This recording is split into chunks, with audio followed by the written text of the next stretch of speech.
whyuce? Tell me why the sky's blue. Tell me why this money is green. Now Lord, please, tell me why I do these things to make tea. Now yeah, let me. They kick me out of church, cause I just don't listen. Always fall asleep when the preacher is preaching. Not my fault, I do love God, but on Saturday nights I be... Hello and talofa, y'all. Welcome to another podcast of the whyuce podcast. I'm your host, Puni Moa, and today, man, we got a good one for y'all. You know what I'm saying? As you can see, we got my man guysosmooth in the house. Yeah. And the man in the middle of us is my man Jbid. For those faithful listeners, Jbid was on our episode 7.5, and he shared a lot about he's our Bitcoin guru, that I like to say. So Jbid, man, it's good to have you back in the studio with us, brother. How you been these days, bro? Hey, been good. Thanks for having me back. It's been a while. And we're gonna, I like this because I like the fact that it's you and Guy that's here right now, because Guy has a lot of information when it comes to Bitcoin. You know what I'm saying? So we're gonna educate our viewers. This is normally a wefobz kind of thing, but since Jbid, it's our relationship. We're gonna go ahead and showcase it here and then slowly transition that down to where it belongs. You know what I'm saying? But we're gonna jump right to it, man. Jbid, I'm gonna open the floor to you, brother. Go ahead and start off with the Bitcoin. Educate our viewers, bro. Well, Bitcoin, it's been on the news lately. And as you know, guysosmooth, I'm sure you've done your research. It's a hot topic nowadays in the market, especially those big companies such as BlackRock, Fidelity, Valkyrie. They're all filing ETFs. So it's a big thing. And look forward to explore more about the Bitcoin and why we need Bitcoin, especially nowadays back in the States, because I'm in Thailand right now. Inflation and everything, the cost of living is going up. So that's why, it's the main reason why I decided to study Bitcoin and buy some Bitcoin. That's what's up. Go ahead, guys. Well, just to give it context, everybody, like when we were talking about Bitcoin, it was about $20,000 something, $20,000 to $25,000 worth for one Bitcoin. Can you all guess what it's worth right now? Well, we'll start off with Puni. Puni, what do you think Bitcoin is worth right now? Isn't it like almost in its 50,000 around that area? Well, it's in the 40 something. Yeah, almost at 40. It's actually $35,000 right now. That thing jumped more than 10%, a couple percentage points. Yeah. And then Jbid's gonna put you on more of it. But what it means is this thing is actually projected to keep increasing in value. Like they're saying it's possible for one Bitcoin to equal 100,000. And Jbid talked about the ETFs coming out, right, Jbid? Yes, that's the ETF is coming up. It's just once it get approved, there are a couple of analysts on like CNBC talking about like it will jump to almost 200,000, the initial approval. And well, those are projection, but some they say, okay, maybe we'll jump to 60 to 70, but we don't have a crystal ball. Nobody really knows. But the thing is, that's just the start of what a Bitcoin is. And I think people are starting to realize how important this, asset to us as humans moving forward related to hard money. So yeah, it's a very interesting technology. Yeah, I mean, I understand it, but I want to get what Puni, I know you got questions because you're over there looking so lost, man. Yeah. I'm excited to talk about this because I represent the ones that are still not trying to do their own homework and the research. Why should somebody like me put money towards that? It's still not ringing a bell for myself. Yes, inflation is happening, but it's like when I get extra money, do I put it towards Bitcoin or invest it in in any kind of stock? No, I don't. I actually find other things to spend it on, and that's a waste of money. So I'm trying to see what can you two do to convince me. And it's not really trying to say to convince me to sell me on it, but why you guys, what makes you guys put a light on you guys to go ahead and invest in this and believe in it so much? There was an episode I heard Guy So Smooth a while back. I like that episode. It was talking about like investing, right? We were talking about like, back then we were young, clubbing and all that Yeah, party. I remember that. And all that money. We spent all that money, like beers and clothes, shoes. I mean, those are the good old times. But if you look back, it's like, oh man, wish you would have invested that money, right? Like how long ago is that? I don't know, maybe 10 years ago. Yeah. 15 years ago. About 8 to 10 years ago. Yep. Yeah. So, and the Bitcoin, I see it's a long-term investment. That billionaire Michael Saylor, is pretty popular. They consider him another guru of Bitcoin because he sold everything and bought MicroStrategy. He owned MicroStrategy. He invested everything in Bitcoin. And he said, if you're jumping into Bitcoin for like 1 to 5 years, just forget about it, because it's really volatile. But if you're looking at from 10 to 15, 25 years or forever, then your investments, it's going to be profitable and you will beat the S&P 500. So that's just something, just want to throw out there related to investing. If you want to invest for long-term, Bitcoin is where you want to just put some money in it. And then if you're thinking about not using it anytime soon, yeah, go ahead and invest in Bitcoin. Yeah. Thanks, Jbid. Well, I'm going to also help simplify it because you brought up Michael Saylor. So, Puni, this is going to help you really get down to it on the level of like simplified coconut explanation. Michael Saylor, he talked about, I'm going to ask you the questions because I listen to Michael Saylor, Jbid, like all the time. Nice. I got him on X. I follow him on Twitter, which is X now, and all his videos he posts up. And so he posts up this bomb ass explanation. So I'm going to ask Puni the questions that he asked. So Puni, say for instance, you had $100,000 worth of gold bars. How heavy is that? It's very heavy. I can't lift it. So if a fire occurred in your house and you try to move your gold bars to a safer place, would you be able to do it within the time before the fire destroys your house? No. Okay, good. Keep that in mind, right? Now you want something lighter, so you go and get money, dollar bills, right? $100,000 worth of dollar bills. Have you ever held that in a bag? 100. Yeah. It's heavy. Well, if you try to go from, where are you at right now? You're in Kentucky. So you want to travel from Kentucky and you want to go to American Samoa and you want to take cash, $100,000 cash. Will they stop you at the gate? Yes, I'm assuming that they would because it's money, yes. So Michael Saylor says these things. They'll stop you at the gate and they'll take your money without any explanations, and they could hold that money.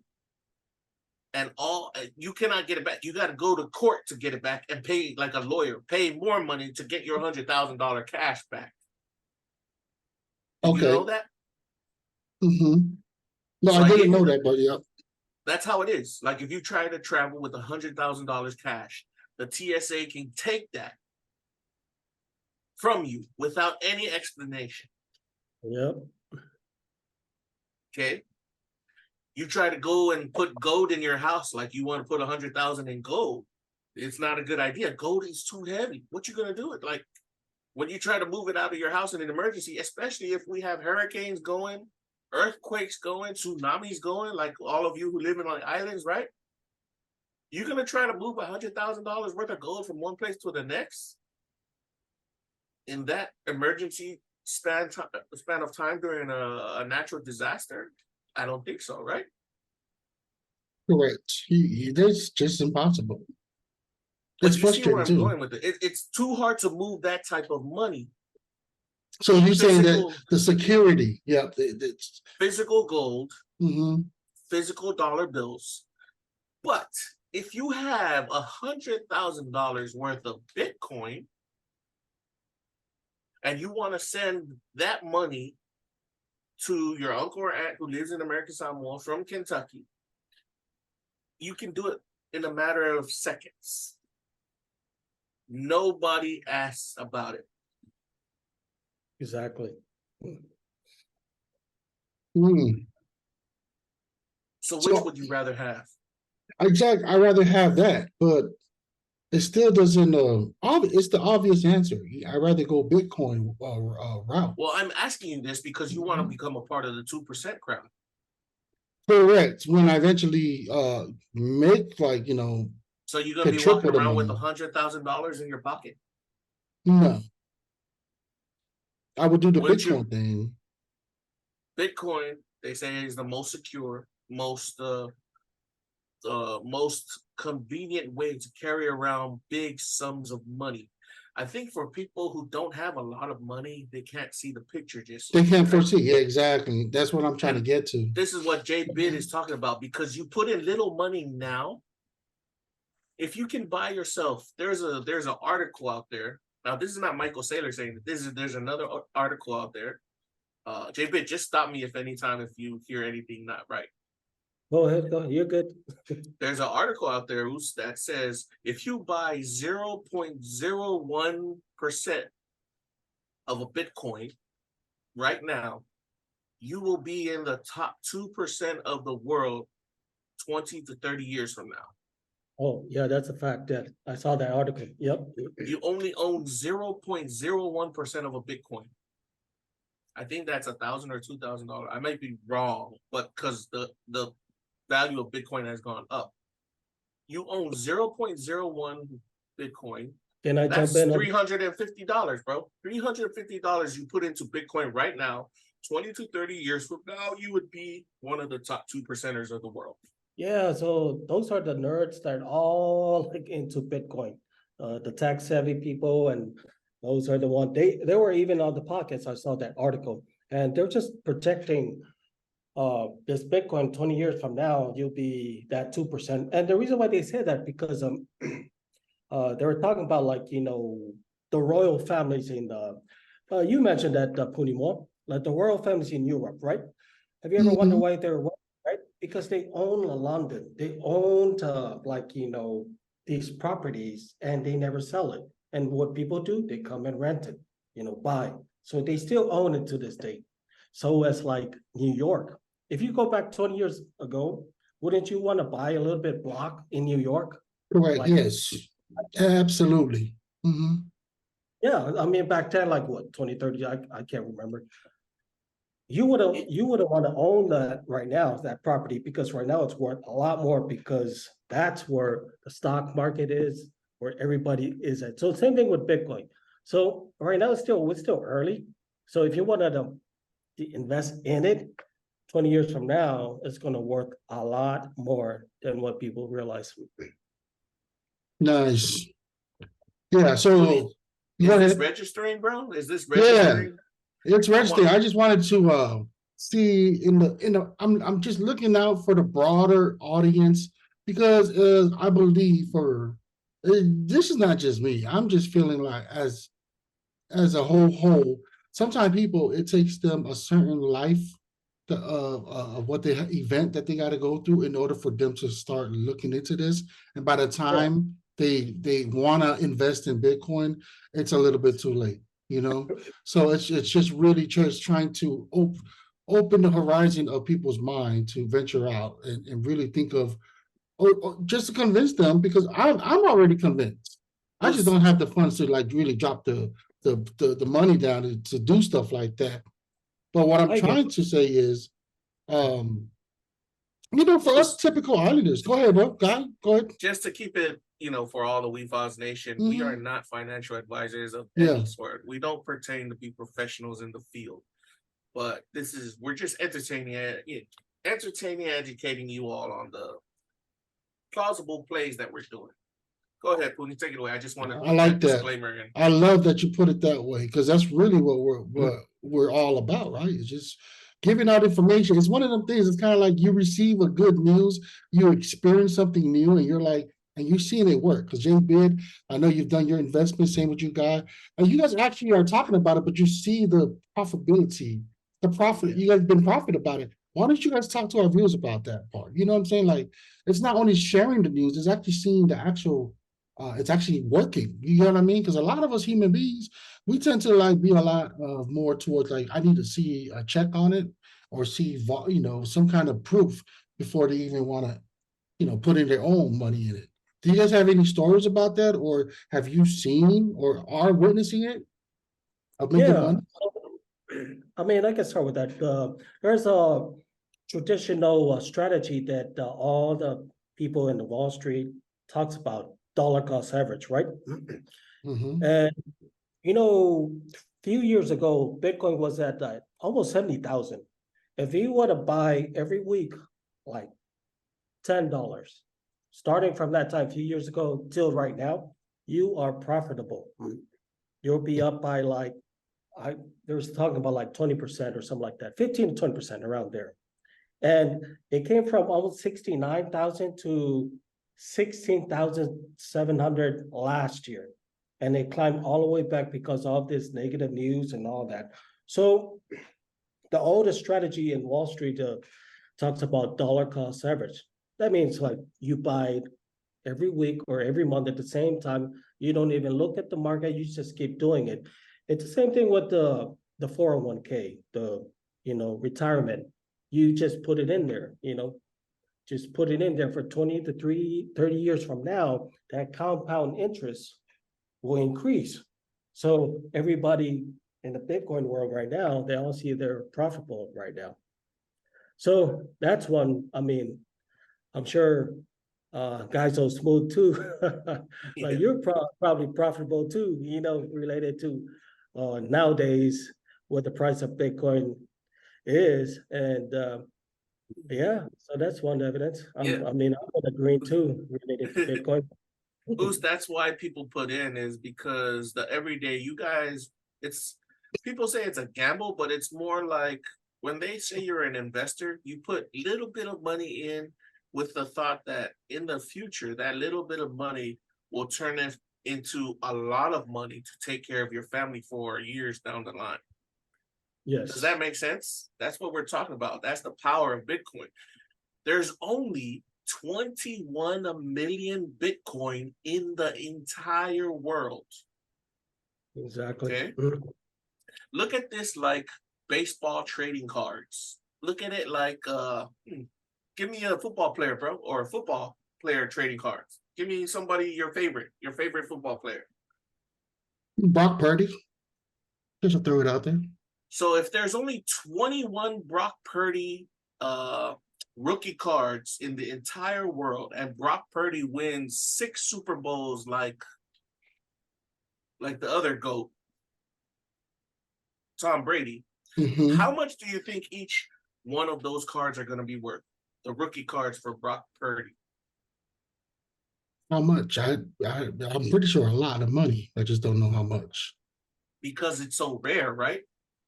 It's the same thing with Bitcoin. Because there's only 21 million. Do you think there's 21 millionaires in the world? There's more than that, right? And if every millionaire buys up one Bitcoin, the supply ran out, but people are still buying it.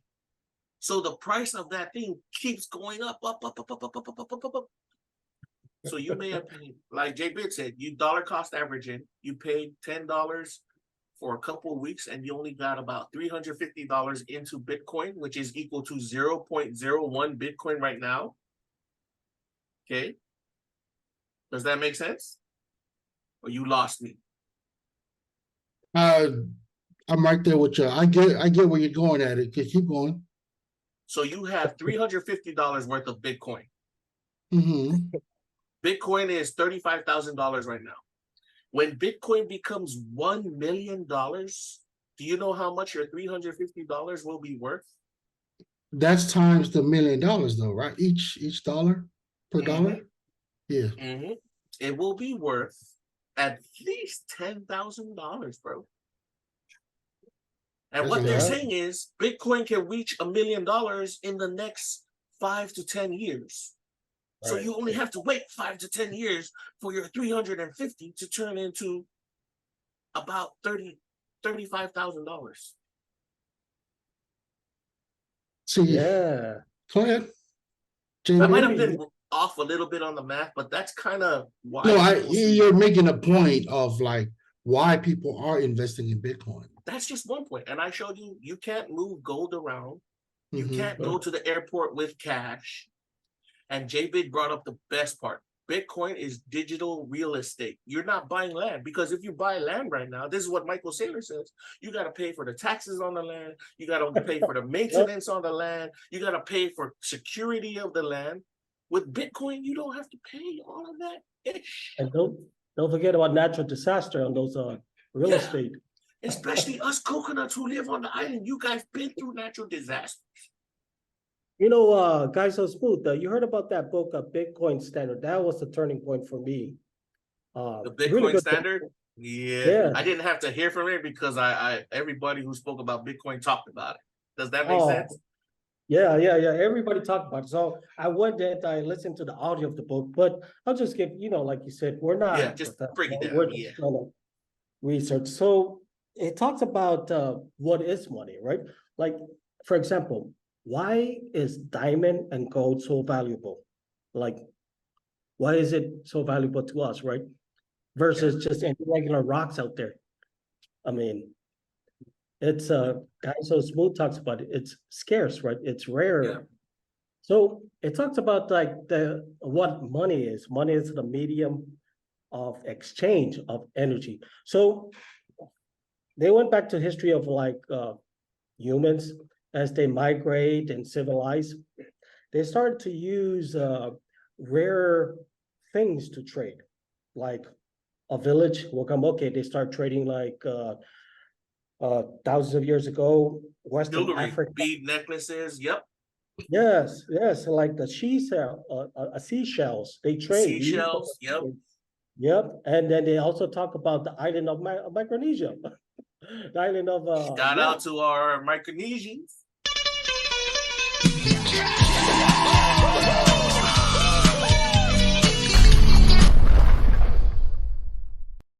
Yeah, but then they use these rice stones. You can Google it up. Rice stones to trade. So they will go to Palau, close to islanders, and carve out these rice stones to trade. That was money to them. Yeah, but they use it for medium of exchange because it was rare. It's hard to make. So they came up with a formula they called hard money and easy money. They call it stock to flow. The stock to flow is it need to be higher. Yeah, the stock to flow needs to be higher, meaning hard money. If it's higher, it's hard to make. If it's like easy money, it's easy to produce, meaning you can play. Yes.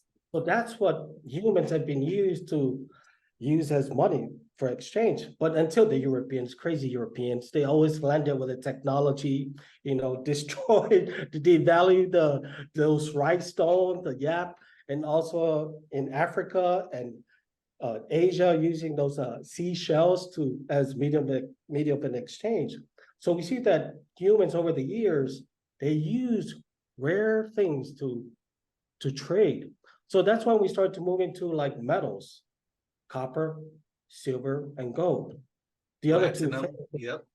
yeah, to fast forward, gold became the money because it was rare, it's hard to mine.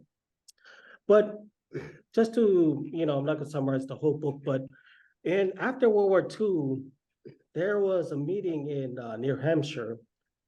They call it the Brentwood Conference. And 44 delegates from different countries came to US. They came to a conclusion to establish the dollar tied to gold. And you can look that up. And they became like a gold. So that's why the dollar is so powerful. So the dollar was tied to gold because gold was rare. That's when, just fast forward, gold as a medium of exchange. But what happened is in 1971, Nixon, our president, discontinued that. The gold is no longer tied to a dollar. Do you know why? No, You why? hear it all the printing money. Or It the didn't let printing us of the print. money. Yeah, it didn't let Printing us money. print money also because if you had one gold bar tied to $1, Yep, you couldn't print new dollars. Mhm. Does yep, that make sense? That makes sense. But Yeah. if you take away, because the dollar needed to be tied to something to have value, so it had the value of $1 is equal to one gold, like Yeah. a certain amount of gold, grams of gold. So they took that away, and what Jbid is saying, the U.S. president, what was his name again? Nixon, 1971. The Nixon dude took it away because the U.S. wanted to get more. No, let me rephrase that. The U.S. government wanted to print more money to make the United States appear rich. Jbid, go on. Yeah, exactly. And that's what, in our current state, the government, that's all we see here now, right? Central bank. Central bank prints money. And so why do we deal with inflation? Why are we paying high prices and everything? Because they deflate the money. They're addicted to printing money, the dollar. And the dollar is the most powerful currency in the whole world. So again, I go back to the gold. The reason why we exchange money, I use a gold as a medium of exchange because it was rare and scarce. I mean, not scarce until you go find it and mine it and all of that. But now, just the last few years, inflation, I think I saw like on CNBC was like 7%. So in other words, our savings went 7% devalue the last Yep. few years. So if you had $100 in your savings, it's at negative 7%. Like take 7% out of your $100 saving. You didn't get interest, you lost. That's why that Right. also plays a part too, when you always hear that our generation, when we retire, we're not going to see social security. Well, Social security. It plays a whole lot of for things. you. Yeah. That's inflation for you. It's the taking away of money. Okay. Yep. So yeah, so as we see that the US government's addicted to printing money, right? Mhm. So if you notice, some of these president candidates are coming up. They wanted to go take money private. What does that mean is Bitcoin. One of the candidate, I do, I'm not political, but Kennedy Jr., Robert Kennedy Jr., there's a video. Yeah. What did I say? Can you play that video? He talks about, he wants to take money private again. He wants to tie the American dollar to Bitcoin. Free money is as important to freedom as free expression. A government that has the power to starve its citizens when they're disobedient will inevitably turn our entire country into serfs.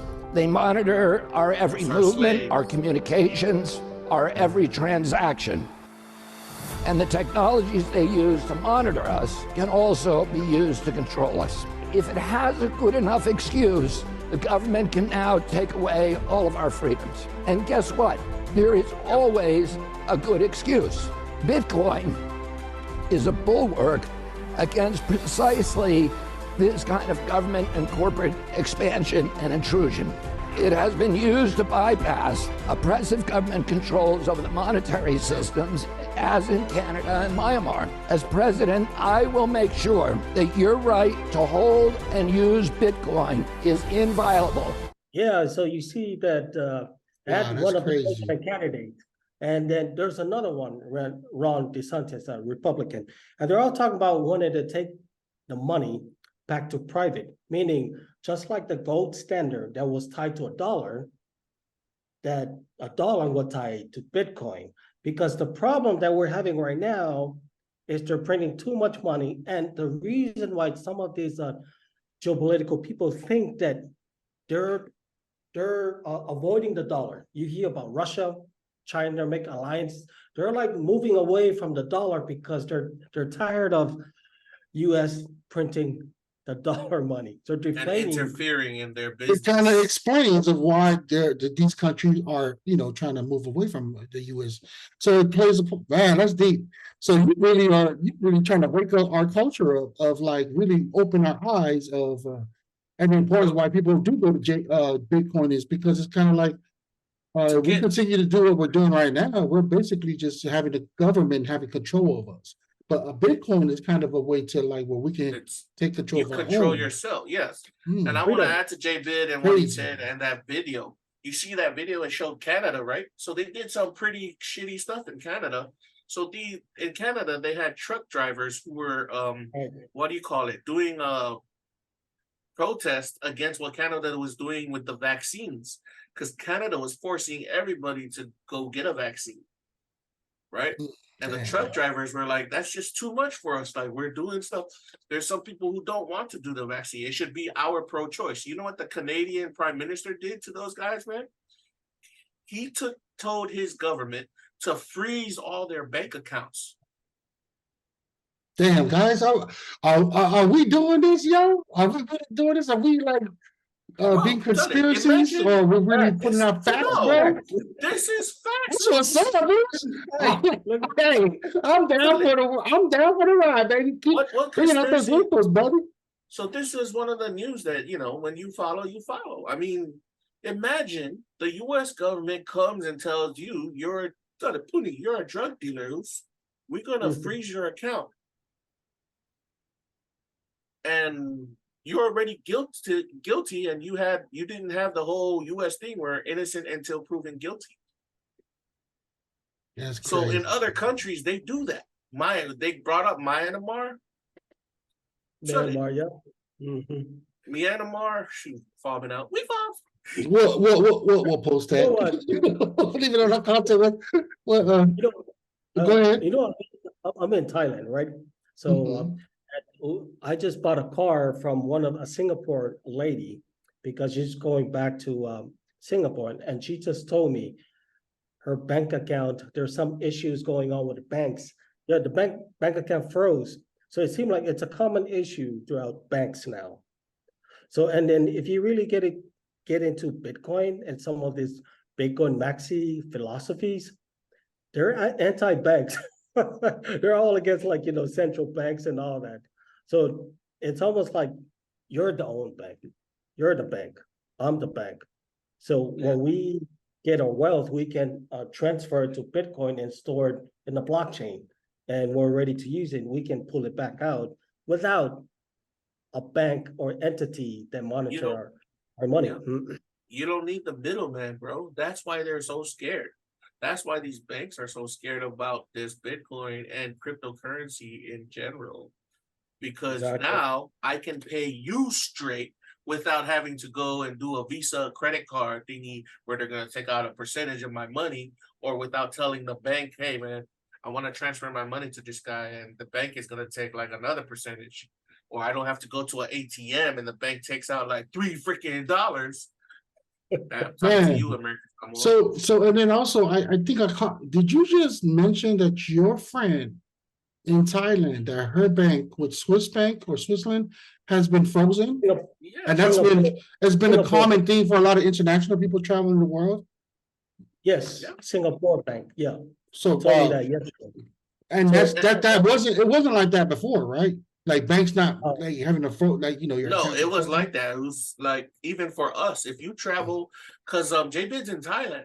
And man, Jbid would have had a problem if he went to Thailand like straight from US like yesterday, and he got there and he purchased something over there, because his thing would have been frozen. They said we have a security measure that freezes your account because it looks like somebody in another country is using it. Now that's that part for a bank to freeze your account. But I think is that what happened with your friend Jbid? She was trying to explain in Singapore they're having issues with their banks. Yeah, so that's where I'm getting at, because I think I caught that you were saying like Singapore to Thailand. She couldn't withdraw money from Singapore because whatever her bank is in Singapore is froze, like to the lot locals over there. A lot of their customers. Yeah, so it's similar to what the guysosmooth talking about, like, in Canada. That's what the government can do. They can do that. They can take control of your money or your assets. So that's why the Bitcoin maxis are, well, wait a minute. They're starting to realize how the world works. Like, okay, these elites they run the banks. They love the banks. That's how they make their money. Yeah. But elites, in other words, what you guys are saying is that the 2% percentage that we're talking about all the time on WEFOBZ They is invest in the banks, bro. those are some of them are the elite bankers. Are those are the They customers own of the the bank. banks. They own the Mhm. profits from the banks. And when Jbid says Bitcoin maxi, he's saying a Bitcoin maximalist, meaning the person who goes all in on Bitcoin. Yeah, it's like a religion now. I mean, Now, could that be also like? Isn't that a 2%er though, too, guys? Isn't that a 2%er move? It's Well, like, they're breaking the 2%er, and this is what I told you before. They're trying to become not the 2%, but the whole world has access to financial freedom. That's so what they're trying to be Robin Hood, is what you're saying. In No, some sorts, you know, like give it back to the poor, like making everybody equal. No, they Instead of want to put 2%ers. everybody on a level playing field again. It's not That's robbing anybody of anything. You control your own money. Because right now, Jbid kind of missed. We missed the dollar right now is tied to U.S. debt. That's why they Yes. want you to make loans and shit and mortgages. Exactly. The more loans and mortgages made, that's why we're in inflation. That's why everything's so expensive right now, because the upper guys get more money from that. Man, this is So that to elaborate more on that, that's why it's tied to debt, it's tied to money printing. So there's a video of a guy named Ray Dalio. You probably heard of him, huh? Yep, Ray Dalio. He's a billionaire investor and an economist. Has a video about economy. How do we have a video works. of that of Ray Dalio? Do we have a Yeah, video? he has it on YouTube. It's a Yeah, pretty he has it on YouTube. well-known And then video. everybody, yeah, and if you watch it, it's like a 30-minute video. And then Yep, everybody, they say they went to the school for 4 years, and that video just summarized how the economy works. So in other words, I'll just throw this out there, that central banks print money, right? They gave money to banks, different type of banks. Mhm. So what they do is transaction, right? When people spend, the economy rise and all that. So what happened is, as the more they print money, inflation's rise. So you know what they do? They raise the interest rate. The central bank raise the interest rate. So that way, if the bank tell you, Puni Moa, okay, your interest rate is 15% or 20%, would you do the loan? When I do the loan, it depends, but yeah, where you getting 30%? at? 30%? No, I'm just throwing it out there. I'm exaggerating. No, heck no. I wouldn't do a 30%. No, not even a 50%. No. But that's what So the inflation central does. bank, yeah, the central bank is a supplier of money, they print the money. Correct. Hold the rate, all the banks go to them, borrow money, and then the banks loan the money to us. It's tied to debt, like the guy guysosmooth was talking about. Yeah. So when the inflation rise because of they deflate the money, just like they produce so many money, what they do is they raise the interest rate to crash the market, to raise unemployment, to everything, so when it's trying to balance everything back down, to bring everything back down to price. That's why you hear the Fed, Jerome Powell, okay, is he gonna raise rate or not? What's the name? When you hear who? Jerome Powell. Jerome? He's the guy, Powell. Powell. Yeah. Yeah, so that's the guy. Every 2 months, I think a month or 2 months, he comes out and have a CBN, what do you call it? NCB, NBC, whatever. I know what you're talking. Like he has a meeting that tells everybody what the percentage rate they're gonna increase the loans on, bro. Yes, exactly. So that's it. There's a meeting like every 2 months or something like that. So everybody in the stock market will watch it, because if he said, okay, I'm raising to 25, points, or we're gonna 50%, raise the interest rate. Yeah, interest rate. So then they crash the market, Everything negative, everything red. It's red, everything red, and it stops spending. So that's how the government works. It's like, okay, when we're high on inflation, they crash the market. In other words, they try to lay people off too, because if everything slows down, the prices comes down on equities and food. So you guys, so what you're saying is, hold on, man. You got to say that the government is the cause of why we have inflation. They Yes. manipulate the market. And bro, when I say Yeah. manipulate, this is no false thing. They are So- able to do it legally. If any one of us ever did what the government did, we'd be in jail, in federal jail right now. I mean, it shows. I mean, our own president with his son. You know, like Not just that. them, it's all of I'm just them. saying, like, I mean, Yeah. there's a current event that shows, the proof. But yeah, man, y'all, you guys are really waking my mind. Like, I'm being awake. Like, Well, hold here, on, man. let I me was break thinking you. like it was. I was feeling like it was like corporate people. Well, then again, bro. it's the corporate people that own the government, right? Well, here's some So it's all of more them. bad news for you, just from Jbid's Keep point it of coming, view, y'all. and why we love to get into Bitcoin. So you make money, and they take taxes out of the money you make, and then with the money you make, you go and buy something with it, and then they tax you over there. Then you put the money in the bank, and they tax you from the money you put in the bank. You take out money from the bank, and they tax you for money you take out of the bank. They also tax you for money that you get from interest at the bank, for saving at the bank. Don't forget, even when you work and you get a bonus, you get taxed too. Even overtime, you get taxed. Carry on. If you invest in stocks in the stock market, you get taxed. I need to do a Why sound are bit. we I need to getting do a sound taxed bit. on tax on tax on tax on our money? So by the time, so say for instance, you earn $1. By You the get time you taxed. have your official $1 back to you, they taxed you so hard you only have 10 cents left or something. This is an exaggeration, but yeah. they took That's the everything government. from you. Yeah, that's the And government. this is what Bitcoin is trying to play against. This is what Bitcoin wants to give the power back to the people to control the money, your own thing to buy. That's why we want financial freedom. We want to control our own time, right? Yeah, exactly. Jbid, you got it. I'm sorry, Jbid. Me and Guy, we tend to take over. We need you. You're our guest. I'm sorry. I'm like, you didn't speak up. You know what I'm saying? Oh, good. I'm just listening. I'm trying to build on you guys. But Yes, bro. I'm sorry. We're doing a bad job as host. Speak up, man. Okay. I was expecting some questions, man. Oh, we're gonna come You with said, questions. what are the questions? But okay, which is but like guys so smooth, like guys so smooth are saying, if you deep into this rabbit hole, then you're like, oh, wow, this is how the world works. And you know what? I remember I was telling you this the other day.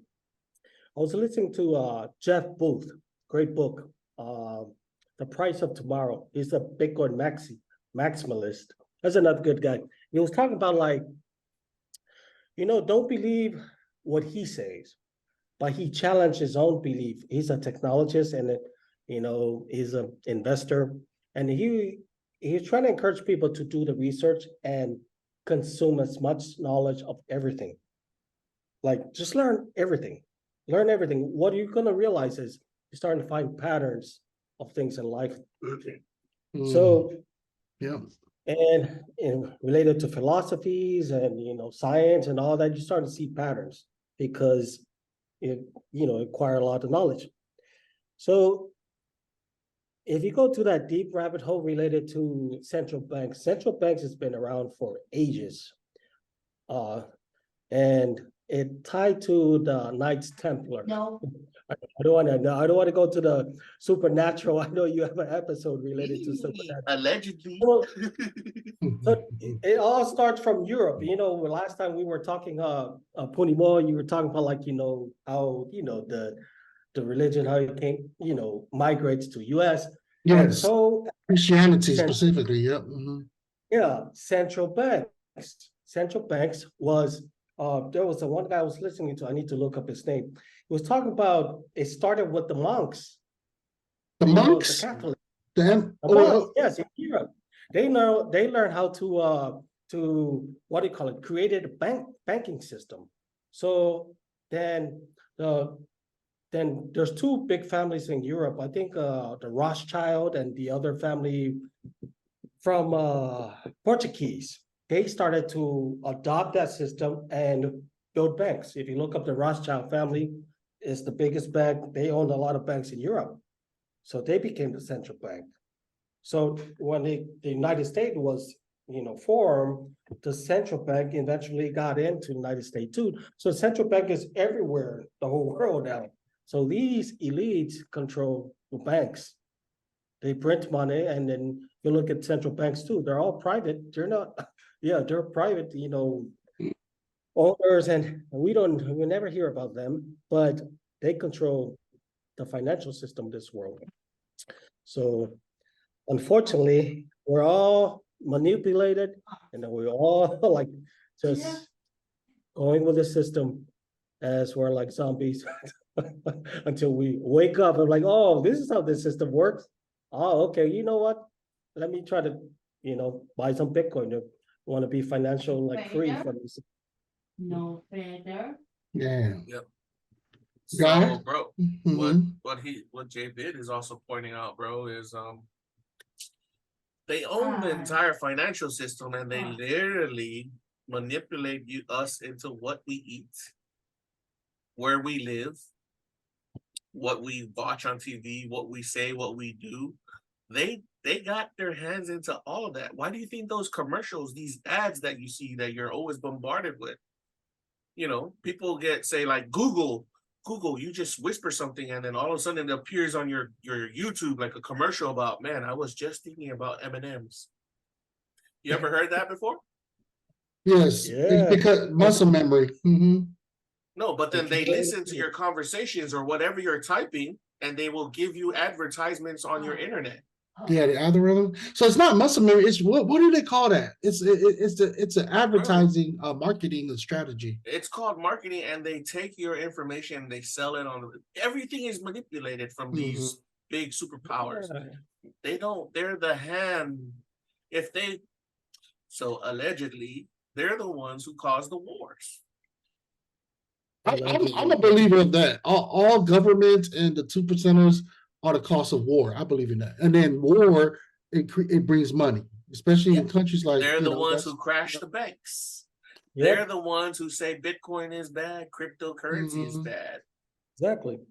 Man, that's crazy. And then the other thing, it's and then some of the Bitcoin actually talks about the reason why there's so many wars, because the money printing, the dollar. So if you have Bitcoin, it will fix problem. That's what they said, because in that time that I mentioned earlier, the 30 or 40s, the Brentwood Conference. Okay. They established the gold standard. And what happened is, the dollar became too powerful, and they realized all their assets within the central banks, like the other countries. So when they print money, basically the United States devalued the money of those countries.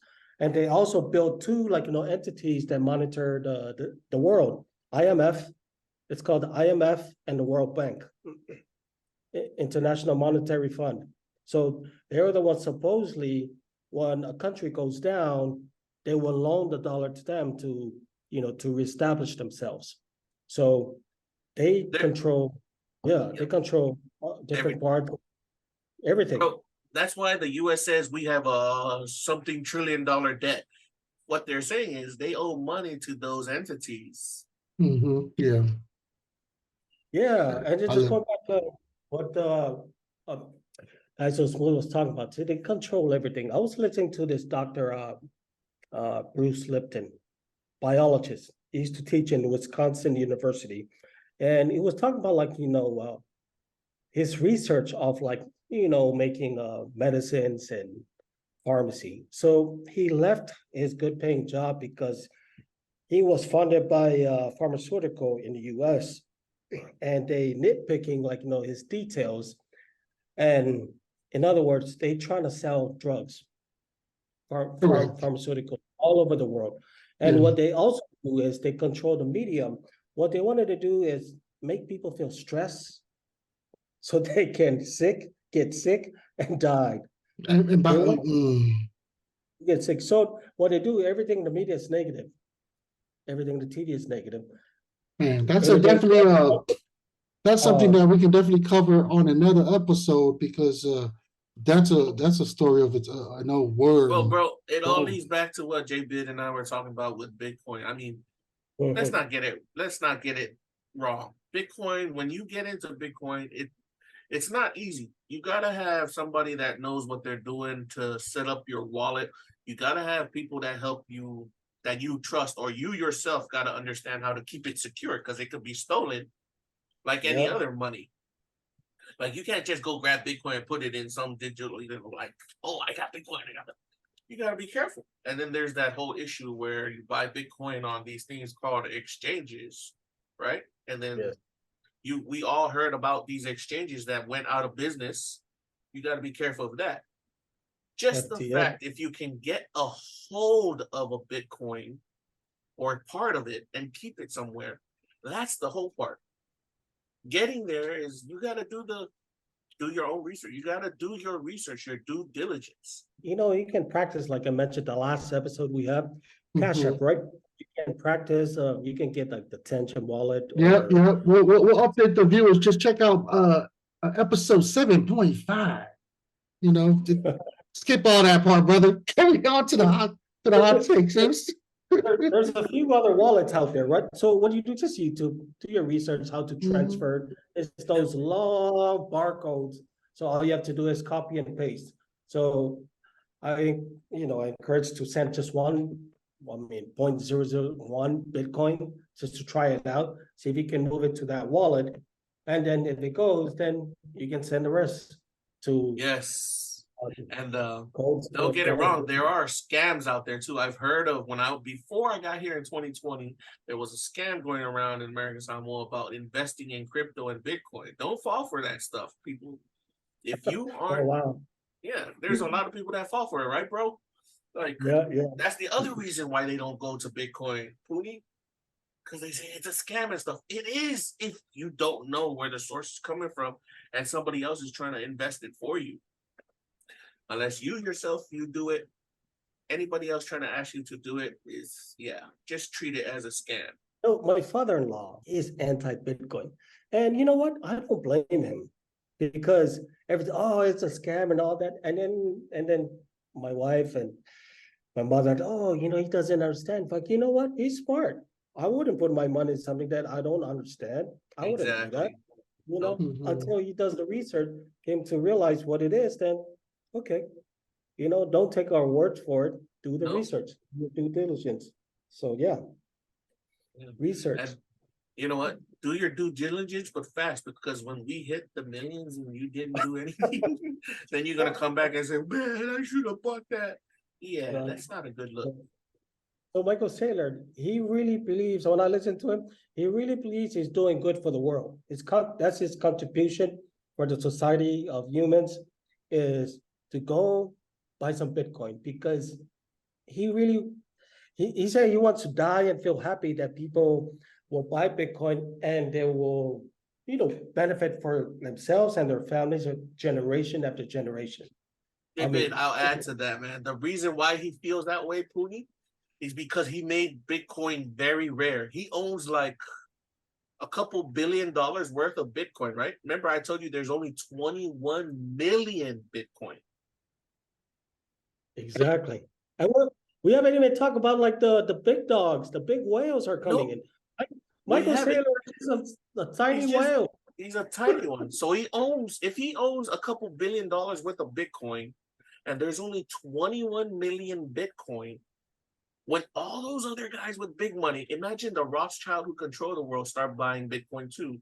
That will raise the price of Bitcoin from $35,000 right now to that lofty, everybody thinking $1 million, $2 million, $1 billion, $1 trillion. They say Bitcoin has the possibility to reach $1 trillion for one Bitcoin.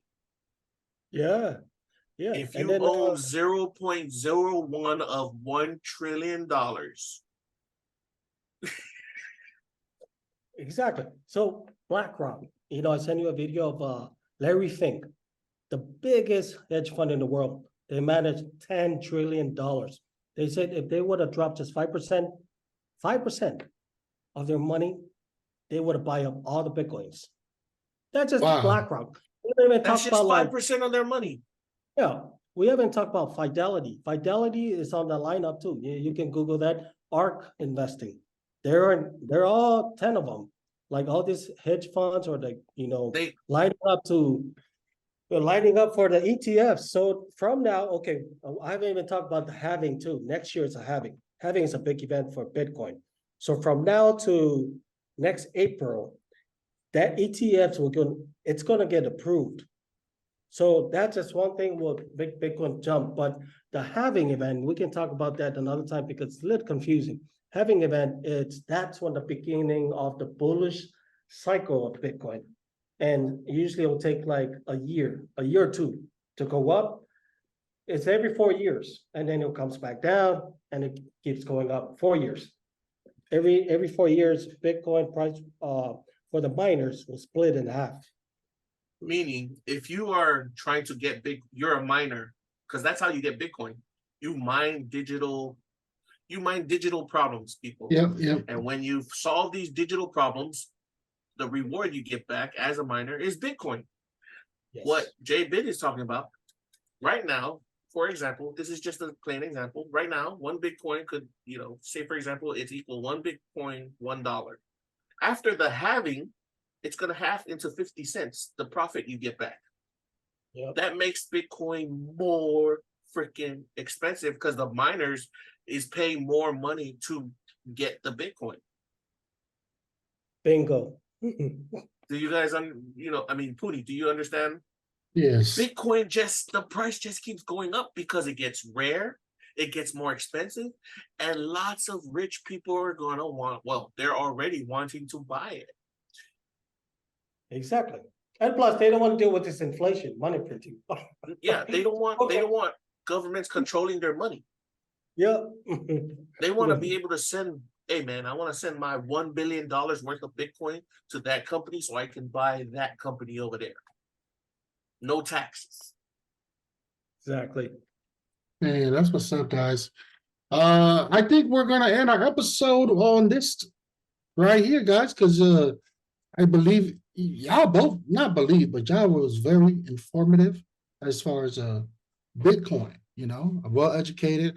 It's just the whole part of the 2%ers and the government being involved in it that blows my mind. But as far as like trying to invest in it, I believe we covered that on the episode 7.5. But again, to both of you guys, let's say for somebody that doesn't have even a savings account to be able to save money, how could they, like you say, because you just get a percentage of Bitcoin. How can the listeners, I know there's a lot of apps out there. You guys have any advice or anything else to add to it? If they wanted to do it, somebody that's broke. Can somebody that's broke invest in Bitcoin? I'll just keep it simple. Everybody right now heard of Cash App and Cash App. There's a feature that says Bitcoin. You can spend just $1 or $5 a week. I mean, $5 that's less than a burger, right? Nowadays, $10 a lunch. Yeah. Man, just do that. Yeah, with the inflation, burger is like almost $10 right now. Oops, so Yeah. So the Big Mac is like $18. Yeah, see? Yeah. Just go to Cash App and go to I think it was at the bottom left. Go to investing. You see Bitcoin. You can buy Bitcoin right there, or start a Fidelity account. And Fidelity offer Bitcoins now. That's the easier way to do. It's like a savings account to buy $5-10 a week.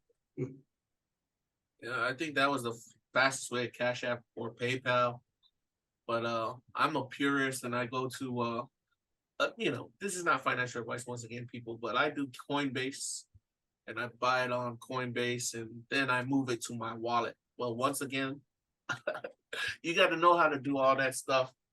The easier way is Jbid kind of gave like the easiest ways to get at it, because those guys automatically do it for you. Guysosmooth learn about how to transfer, buy on Coinbase, and then you can learn how to transfer it to your cold storage wallet. And what does that mean, people? Is take it off the internet and hold it. Good way to clarify that. What it means is there's a hot wallet. Hot wallets are wallets that are on the internet. Yes. Cold wallets are wallets that are off the internet, meaning it's not connected anywhere to the internet, so nobody can hack into it. Because when your money becomes millions of dollars, you only paid $100 for a thing that went up $1 million. Of course, people are going to come after you.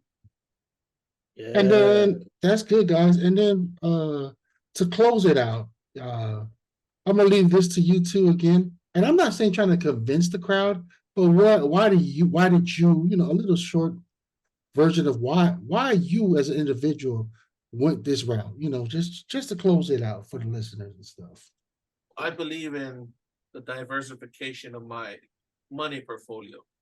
I got into investing very late, but at this point, I want to make sure that I want to get to the part where I've invested enough money to grow fast enough so that I could enjoy the fruits of my labor and at the same time pass it on to my kids, you know? I want to enjoy it now. I mean, my kids will get it. They will get their financial freedom because I already set it up that way. But I want to enjoy it now. That's why I got into Bitcoin. Like, I was like, oh, Bitcoin over there might make me rich if I put 0.01% of that. Okay, hell yeah, I'm in.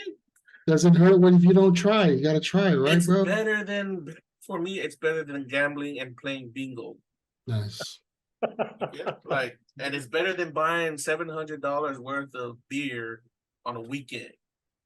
Because I've lived that life. I've been there. It was like I've wasted all that time away when I could have put that money down and I could have been rich now. I could have been rich now. It's funny. It's crazy how life goes, right? Like when you have money, it's like you don't think about investments and stuff like that. But it's when you're like at your lowest point, because everybody goes through that. Well, that's the problem because we didn't have a community that spoke about this stuff. We didn't have a platform that put it out to people and make them realize, get on this now before you end up crying later. Mm-hmm. Especially they don't teach it in school. Yeah, they don't teach it. We're used to it. Just go to school, go get a degree and get a good job. And that's it. Just get a degree, get a good job, a doctorate, but investing, it's the elite game. So why did I get into Bitcoin? Because I realized how this world works, inflation, and the Bitcoin blockchain technology is the craziest and most awesome like invention of human history, I would call it, because a lot of things are coming. It's going to build on this blockchain technology. So, and also, like Puni Moa was saying, is, you know, so that way we can wealthy in the future and for our families. So that way we can be able to us coconut heads to try to stay ahead a little bit in the game. Right? Yeah. And I like that, Usos. I like that, bros. I mean, I think it's a very informative for our listeners, you know. I was informed. And I would love to like get into the whole I want to say conspiracy is not to say so. It's like the government and the 2% has a big part of why inflation and all that's happening. Bro, it's the way they I don't think you can call it conspiracy because everybody wants to make money and it's how they are making money and keeping control. Does that make sense? Yes. Remember the thing I told you, and I'm gonna share it with Jbid. I told you and Chief Lord and most of the WEFOBZ hosts about it. The mentality of the conqueror. The conqueror's mentality. Yes. Yeah. So they conquered the world. They want to stay on top. They're going to do everything that is possible to keep them up top. And that is to do anything possible to make them have money and power. That's a fact. That's a fact.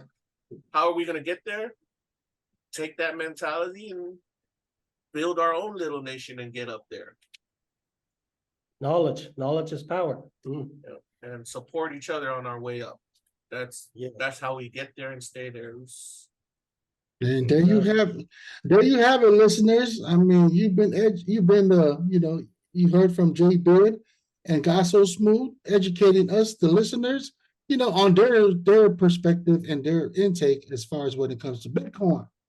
Hopefully, I'm sure y'all was entertained because I was. And then just want to do a shout out to WEFOBZ for the 1 year anniversary, baby. Yeah, it's an amazing feeling, bro. The episode's already out there. It's already on the wefobz.io and any streaming platform, you know. Guysosmooth, you have any updates for Supernatural or anything else while you're here? We're gonna be dropping more episodes for everything, everybody. I'm glad. Shout out to Jbid, man. Jbid, I can't wait to get you on the WeFound platform too. If Puni Moa is not greedy with you, but yeah. Thank you for coming. I'll try to make some time and come on, man. We gotta talk. Man. Yes, we do. We gotta talk shop. And thank you, Puni Moa, for having me, bro. I mean, this is one of the topics that is close to my heart.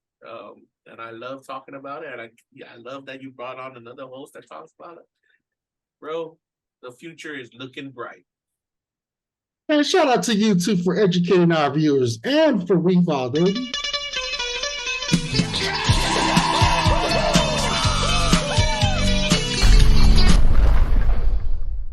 And I'm your host, Puni Moa. Guys, so smooth. Jbid.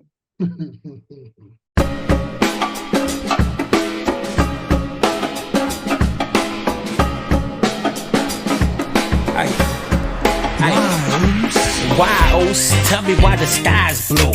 Tell me why this money is green. Now Lord, please, tell me why I do these things to make tea. Now yeah, let me. They kick me out of church, cause I just don't listen. Always fall asleep when the preacher is preaching. Not my fault, I do love God, but on Saturday nights I be all up on God. Trying to save the world with the homies. My KD rising with my homies. Playing 2K with my homies. Jumping on Madden with the homies.